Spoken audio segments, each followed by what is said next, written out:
సాయంకాల సమయములో సంధ్యాదీపారాధనలో వచ్చును తల్లి మహాలక్ష్మి, వచ్చును తల్లి వరలక్ష్మి.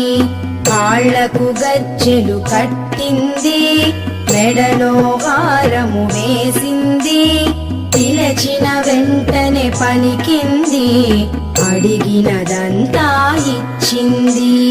సాయంకాల సమయములో సంధ్యాదీపారాధనలో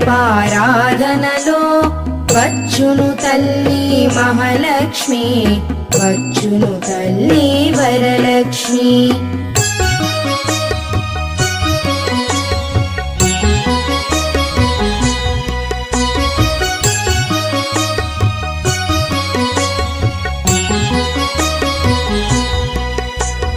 ధనములని